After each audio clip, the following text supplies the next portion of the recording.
has faith played a role in your relationship with Michael? How has your faith played a role? This is God, because like I said, I didn't go into it thinking we were going to get married.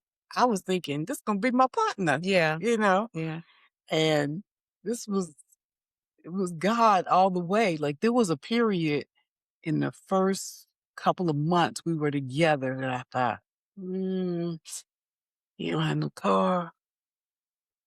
He wasn't working those elevators right then. He had worked there and he left, and then he was trying to get back. So he really got the job I need him to have, benefits, none of that stuff. And I just start thinking, but it was God that said, girl, he's a good person. You need to hang around and see what else God got in store for you. And what he had in store for me, I had no idea. Yeah. I had no idea. Like,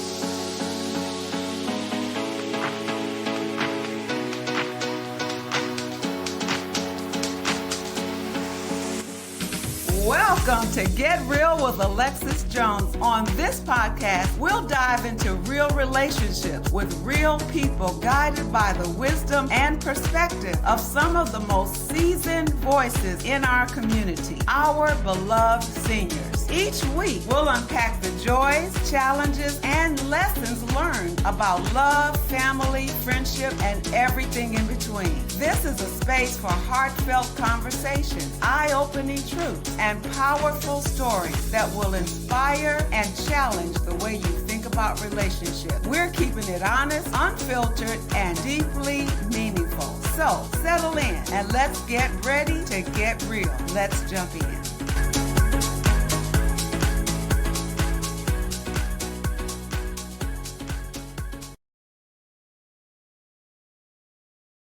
There's some things where you had to make some adjustments.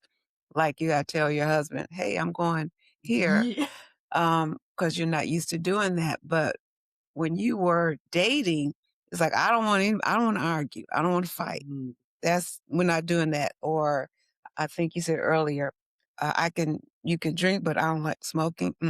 That's the red line. So I think saying that to ask, in a mature marriage, a mature relationship, male and female, we should be clear about where our red lines are. You should. And because don't go in faking it, because it's gonna happen. I mean, whatever it is you are running from, you'll be affected by it.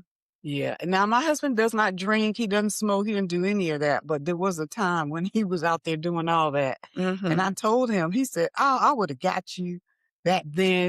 No, you would not have, because I was like, this is who I am, and I'm not moving, I'm not budging. So I said we wouldn't never dated in my younger days. We wouldn't have. But the crazy thing is, we were in the same circle. He used to go, I don't know if you were here in the 80s. Were you here in the 80s? I moved here in 88. Okay. Well, Mr. V's was I remember closed by Mr. then. V's. Was it open? I didn't go, but I remember it. Okay. Maybe it was closed, but I remember it. Well, when he got out of college, he was working there. Okay.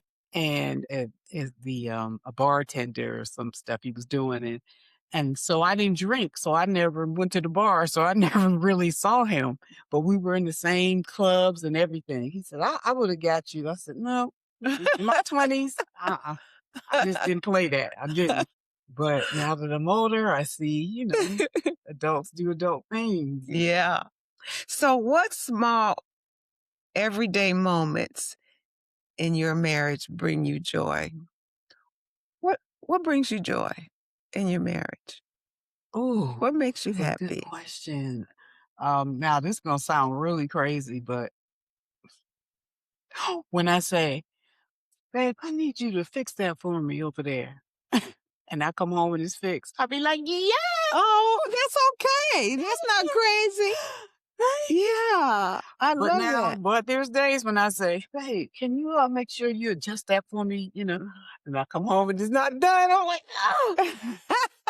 Don't say nothing though. No, because if it's something that's broke and if you can't get to it, and I understand. Like my husband works for Otis Elevators. He puts elevators together, and it's a hard job. Yeah. It's a physical job. Yeah. And so I understand that sometimes he's tired. Most of the time he's tired because he's getting ready to be.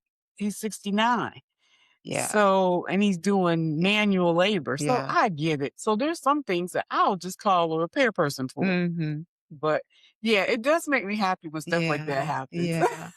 My son is real handy like that, so I kind of know the feeling. So he'll call. I said, "This needs fixing," or "Can you build?" Because he can build things. "Can you build me this? Here's a picture," or whatever. Right. And once he does, I'm just a happy. Yeah. So I share your feeling, Right. your excitement when Yeah. that's like, ooh wee. Every now and then I get surprised. I have And one time, Brandon came over last week, and I didn't ask him to fix something that was going on in here, and I just walked in the room and he was fixing it. Yeah.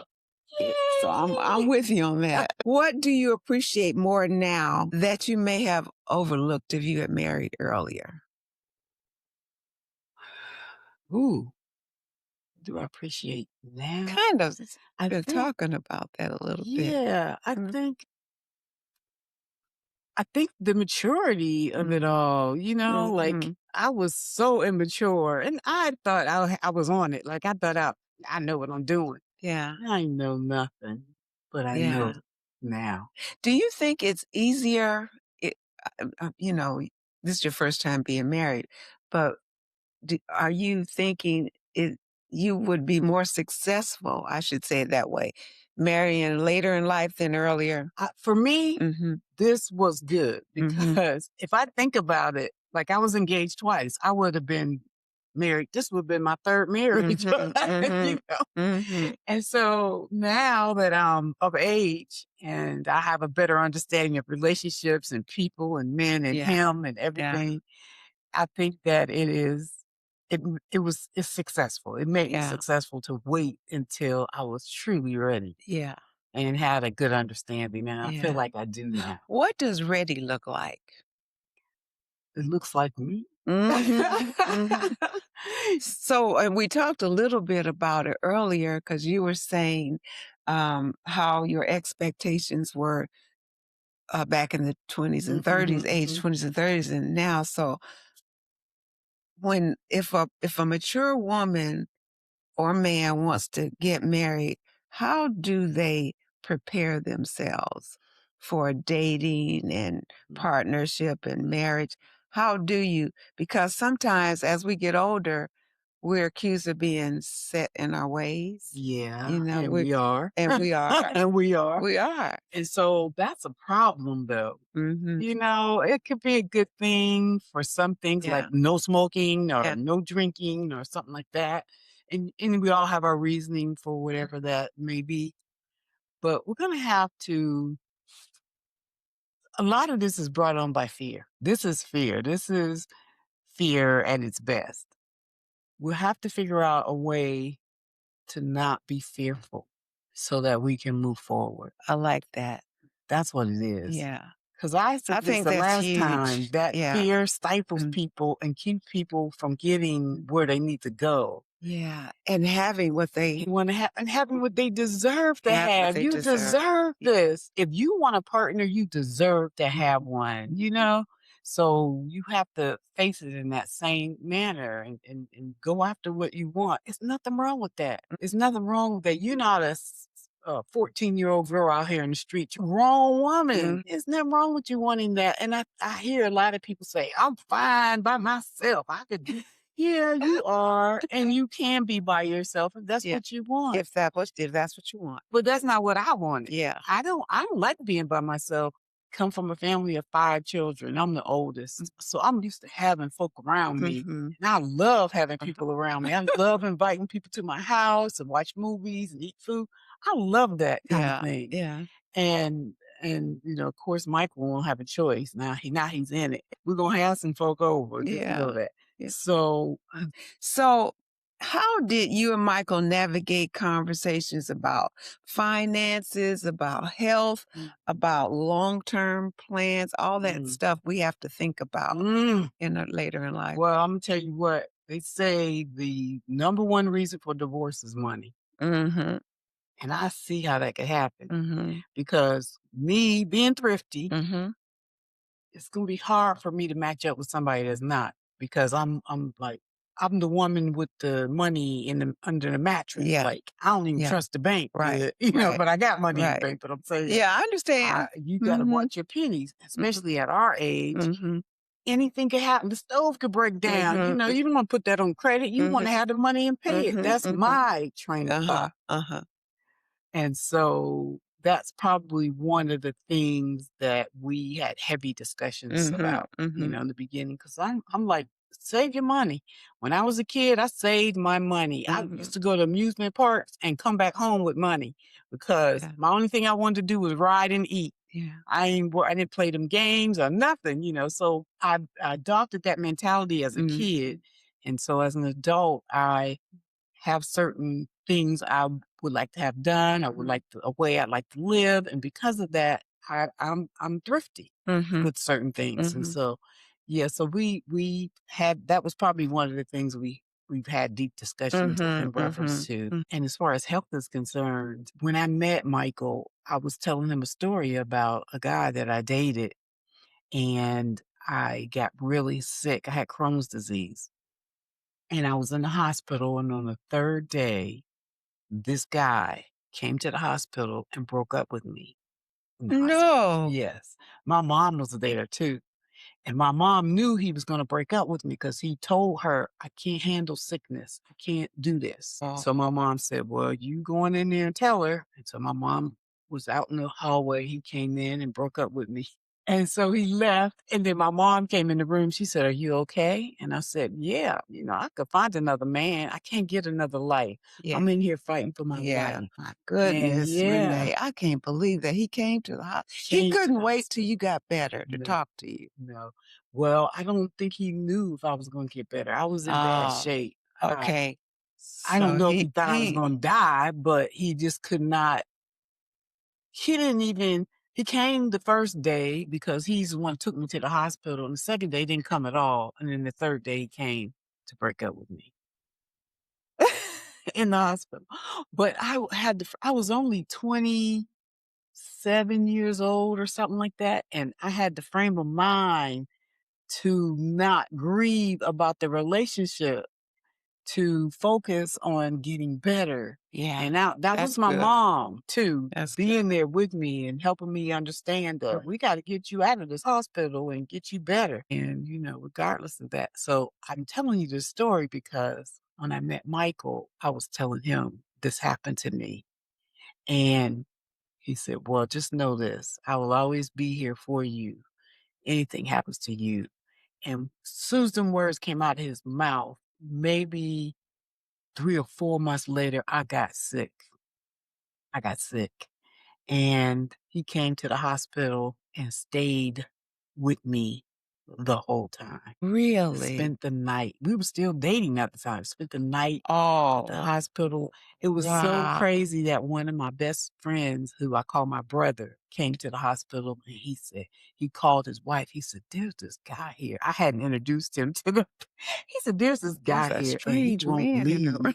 Should I take her purse with me, or what should I do? So he was there, and he listened to everything the doctor said verbatim and explained it to me.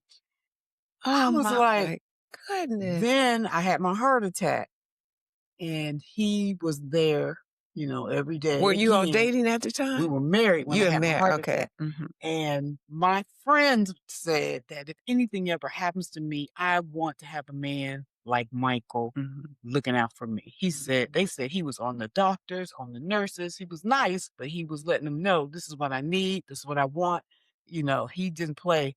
So you know how sometimes when you're in the hospital, because of, what happened to me, one of the doctors came in with his students, and they was treating me like I was a lab rat or something, talking about, this lady, this, and that. And Michael heard the doctor talking. He said, stop right there. First of all, you're wrong about what you're saying about her condition. Mm. She has this, and that with her heart. And he said, if you're not here to treat her, then you don't need to be here with your students. So I'm going to need you to leave. He made them leave. I like him. He made them leave. And he was right because Yeah. the guy came in there and he didn't know what he was talking about and was treating these people, about my condition, and he didn't know it.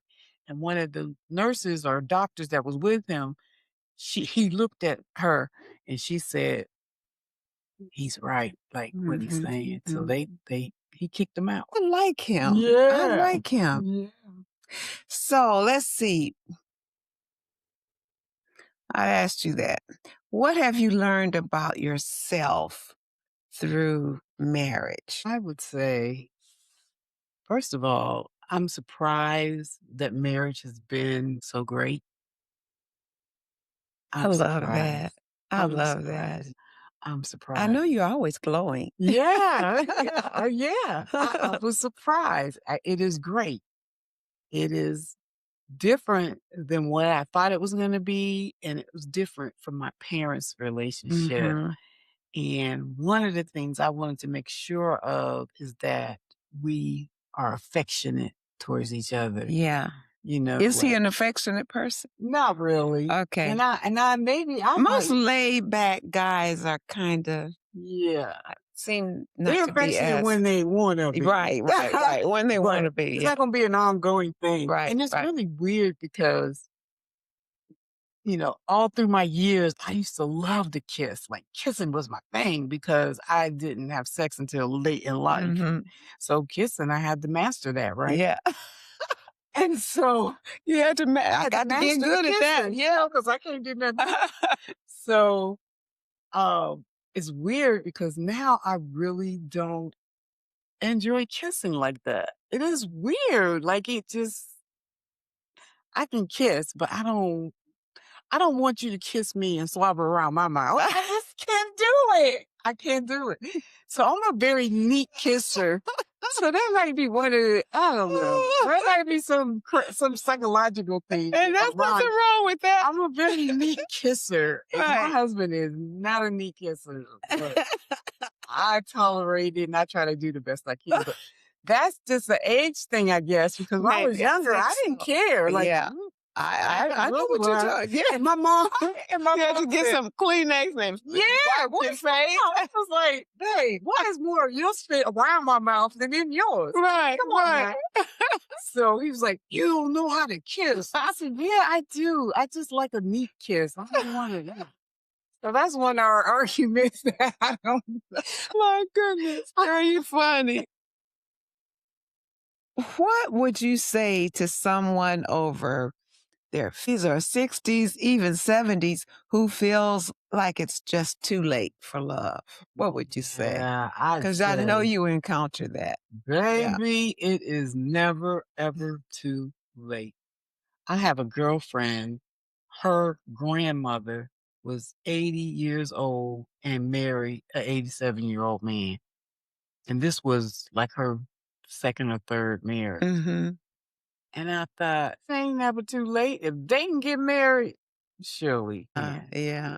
I just don't believe that. I think you limit yourself when you put those restrictions. Words are so strong. Words mean something. Yeah. You have to think about what you're saying. Is that what you want for your life? Then if you keep saying it, that's what you're going to get.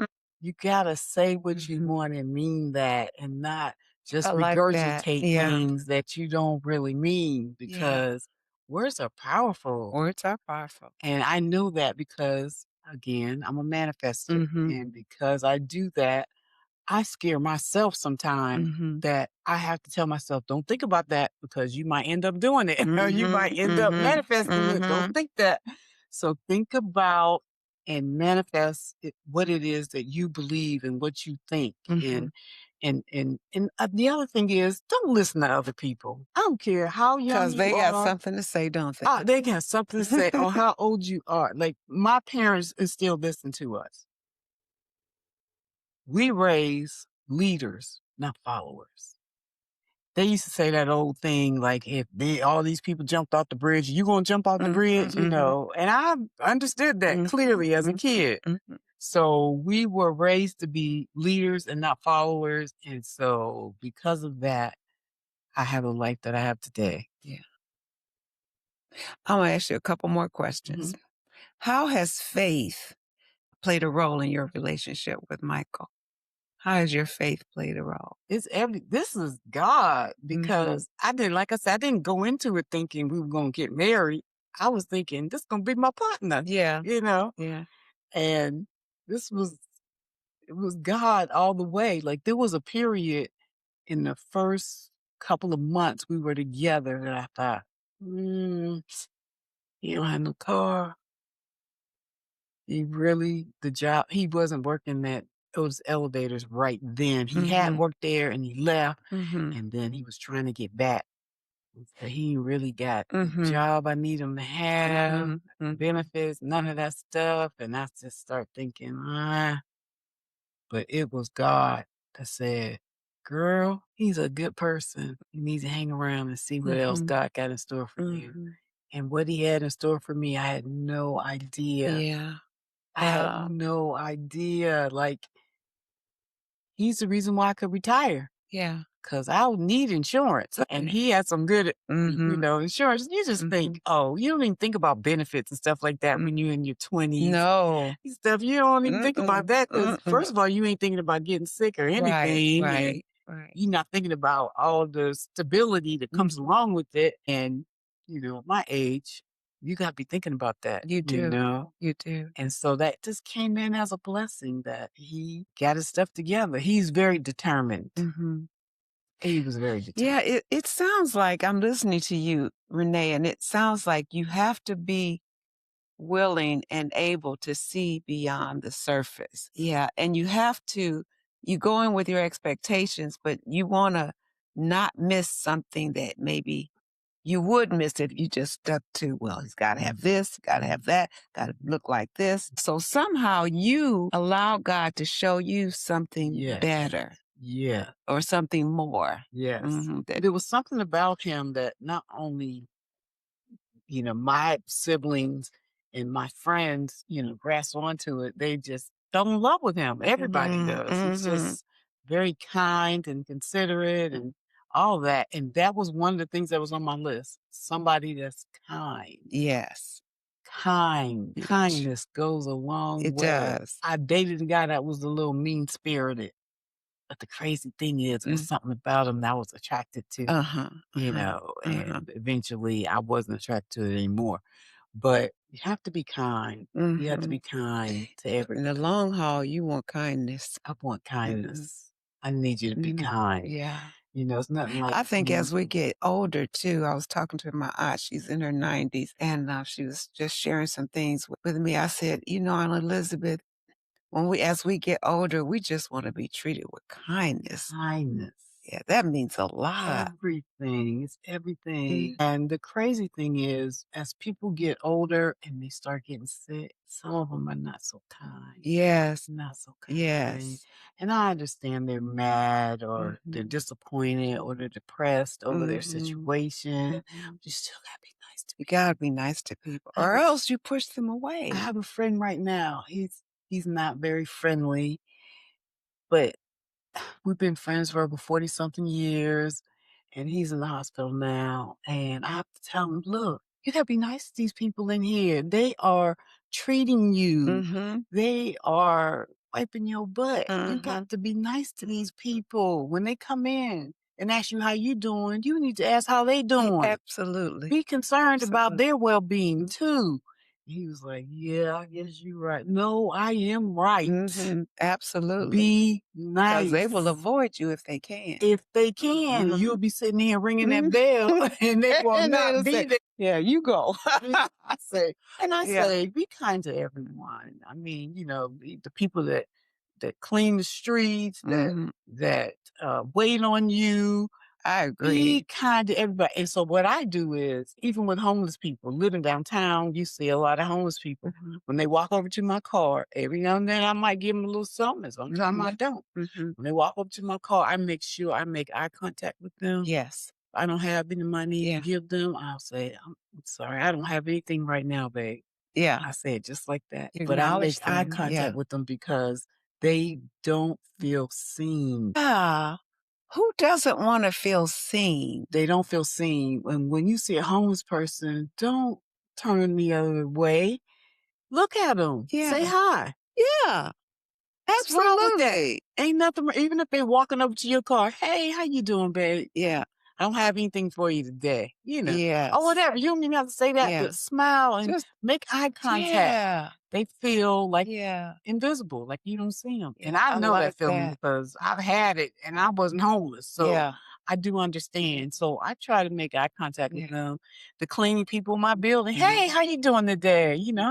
They just be so happy to, to see me because they know that I'm a kind person Yeah. and I want to, And you see them. I want them to know that Yeah. I see you. Yeah. I see Yeah. you And working you hard out matter. here. Yeah. That's so important. It is very Yeah. important, Yeah. I regardless of love who you that. are and what kind of job you have. So I make that a point every day. I have let's see, maybe one or two. Finish this sentence. Love after 60 is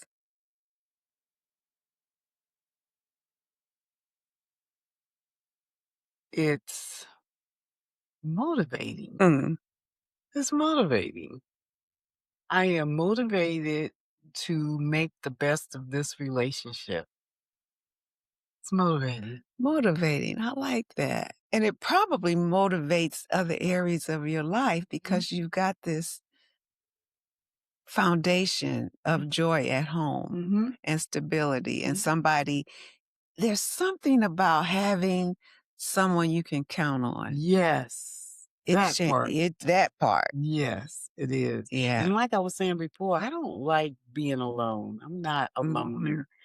I do have siblings that are loners. Mm-hmm. I'm just not that girl. I want to be around some folk Yeah. and knowing that I come home and he's there Yeah. or that I'm there for him, it makes a difference. And they say married men live longer than single men. I can see why. Yeah, I can see that. Who cooks? I do. Yeah. But I'm going to say, I'm not excited about doing that. Yeah. Yeah. First of all, what are we going to eat today? And I then hate that question. I hate that. What are we having for dinner? I'm like, oh, well, gosh. go fix something. Yeah. Bring something home. Yeah. I mean, my husband's like a little kid when it comes to that. Yeah. 'Cause A his lot of men mom are. Yeah. was like the person that did all of that. Mhm.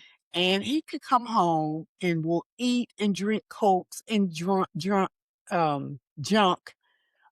chips and all this stuff until I cook. I'm like, you done walked in the kitchen 12 times to get this junk. You could have went in there and made you a sandwich or something. But you're going to wait till I get home. And now, come on now. So I'm the one that does the cooking. Breakfast, everything. Like he'll get up So early. do you cook every day? Almost every day. Now, Fridays are our nights that we go out to eat and we try different restaurants. Yeah. We were doing the black restaurant thing, but Yeah. baby, let me tell you. We were getting restaurants off of TikTok. And them TikTokers, they know how to sell that stuff. You get over there, these places ain't nothing like these TikTokers. Nothing like it. Food ain't as good. It's just not. So we gave up on following the TikTok folk. So we just picked some place that we haven't been and we go on Fridays. And I love it. That's something to look forward to. Yeah, it is. It is. I enjoy that on Yeah. Fridays. Yeah. But I really do not like cooking. When I was in elementary through high school, both my parents worked.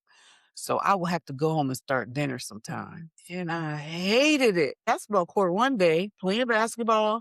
My mom pulls up. In my mind, I'm saying, what? But I'm like, ma'am, she's like, I'm gonna need you to go home and peel these potatoes. I was like, first of all, these ain't my kids. Why am I having to leave the basketball court to go home and peel these potatoes? But look, I know how to peel potatoes. I know how to do a lot of stuff, grade stuff and all that. I know how to do all that because I had to do it. Yeah. And I hated it, but I understand now because now I know You know how to do how it. to do some If stuff. you got to do it. Like I'm not the world-renowned cooker, but I know how to make some stuff. Yeah. I know my girlfriend, she married late. Well, her husband passed away Hey, Juanita. She hardly, she has a hard time following me, so I'm gonna send her this one. Yeah. But anyway, she married, she was in her, was it late 60s or 70s? Anyway, she married and she said the only thing she complained about was, I hate to cook. I hate to cook. And he's known for saying, what we gonna eat today? Well, No. she said, I hate that question. I hate that question. Oh, I get it. Oh, gosh. I get it. So looking back on all this, boy, what an interesting journey you've been on. How long have you been married now? It's 2011 to now. What is that? 14 years. Oh, nice. Oh, goodness.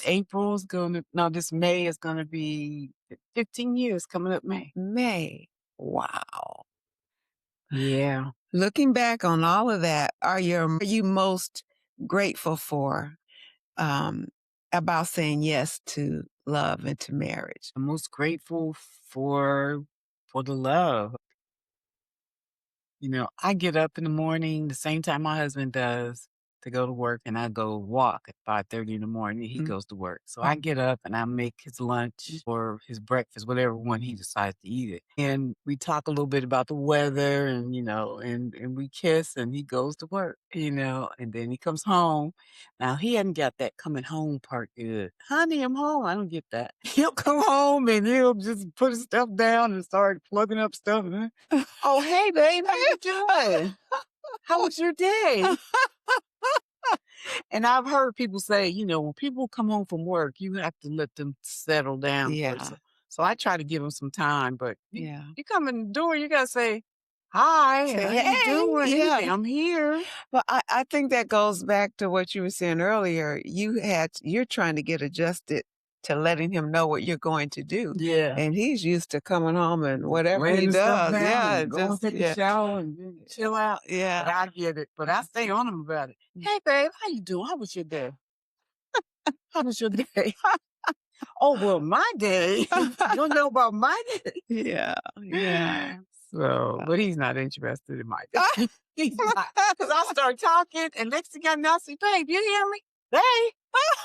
He don't hear nothing I'm saying. Oh, my goodness. Yeah. I know. I understand how that works. Well, this has been an incredible conversation. Yes. You are so funny. I cannot. I've learned a lot. I know my listening audience has as well. But one of the things that I want to take away, I want my audience to take away, is how we have to let go of the fear. Mm-hmm. Whatever it is you want to do, whatever you want to do, decide what that is, but don't let fear stop you. Let it stifle you. Don't let it. Don't let it. Yeah, because it robs you of a lot of your joy. Your joy. And I think whatever's coming your way, that fear will block it. Even though you ask God to give you this man, you ask God to give you this man, but you got to do your part. You got to do your part. You got to believe it. Yeah. You got to believe what you're asking for. Because if you don't, you're not going to get it. And be open to it. And be open. Yeah. Somebody walk up to you and say, hey, how you doing? And start talking to you. Start talking to them too. Yeah. You know, you never know.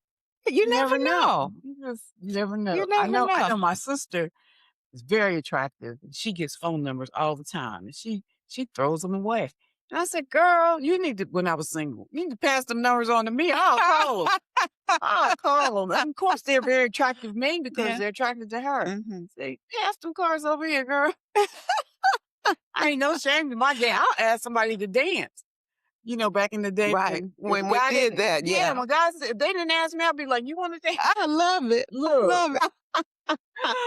I love it how your proposal. We got to get to the courthouse. We went to the courthouse May 4th.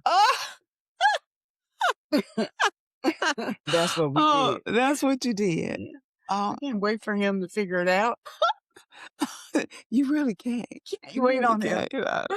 And so a lot of women wouldn't do that. No. Be like waiting for this proposal. The man is supposed to do this. Again, we have this notion as I said in the very beginning, of how it's supposed to go, how it's supposed to be and when it's supposed to happen. And if it doesn't happen exactly like that, we're thrown off. Yeah. Yeah. Yeah.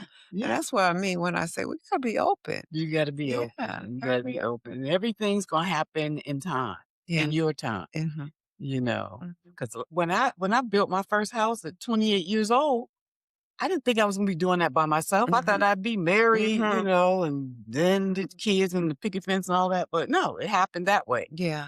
You know, and I thank God for it. I really do. But there was no ABC order. Right. I went the opposite direction. I'm telling you, life is no ABC order. So if you stuck on that, you're going to be stuck. You're going to be stuck. Yeah. Anyway, thank you for coming, Renee. I love talking with you. You have so much to offer. And thank you to my listening audience for joining us. We appreciate it. I hope you'll join us again real soon on Get Real with Alexis. I'm your host, and I'd love to have you back.